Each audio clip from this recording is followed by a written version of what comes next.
ലൈംഗിക അധിക്ഷേപ കേസിൽ പ്രതിയായിരുന്ന ബോബി ചെമ്മന്നൂരിന് സഹായം നൽകിയതിൽ ജയിൽ ഡിഐജി അജയകുമാർ, കാക്കനാട് ജില്ലാ ജയിൽ സൂപ്രണ്ട് രാജു എബ്രഹാം അടക്കം 8 പേർക്കെതിരെ കേസ്.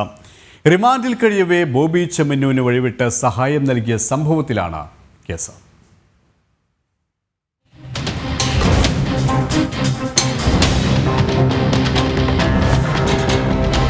ലൈംഗികാധിക്ഷേപ പരാതിയിൽ കാക്കനാട് ജില്ലാ ജയിലിൽ റിമാൻഡിൽ കഴിഞ്ഞിരുന്ന ബോബി ചെമ്മണ്ണൂരിന് വഴിവിട്ട സഹായമൊരുക്കിയെന്ന സംഭവത്തിലാണ് ഉദ്യോഗസ്ഥർക്കെതിരെ നടപടി.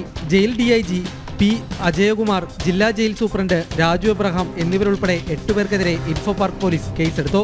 ജനുവരി 10 ഉച്ചയ്ക്ക് 12:40 ജയിൽ ഡിഐജി കാക്കനാട് ജില്ലാ ജയിലിൽ പുറത്തുനിന്നെത്തിയവർക്ക് ബോബി ചെമ്മണ്ണൂരുമായി കൂടിക്കാഴ്ചയ്ക്ക് അവസരമൊരുക്കുകയായിരുന്നു. സ്വകാര്യ വാഹനത്തിൽ 2 സ്ത്രീകളും 4 പുരുഷന്മാരുമടക്കം 6 പേർ ജയിലിലെത്തി.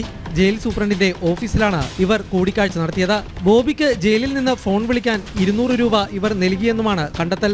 സംഭവം പുറത്തായതോടെ മുഖ്യമന്ത്രി അടിയന്തരാന്വേഷണത്തിന് ഉത്തരവിട്ടിരുന്നു. DGPയുടെ നിർദ്ദേശപ്രകാരം തിരുവനന്തപുരം ജയിലാസ്ഥാനത്തെ DIG വിനോദ് കുമാർ കാക്കനാട് ജില്ലാ ജയിലിലെത്തി ഉദ്യോഗസ്ഥരുടെ മൊഴി രേഖപ്പെടുത്തിയിരുന്നു. അന്വേഷണത്തിൽ ചട്ടലംഘനം കണ്ടെത്തിയതിനെ തുടർന്ന് ഇരുവരെയും നേരത്തെ സസ്പെൻഡ് ചെയ്തിരുന്നു.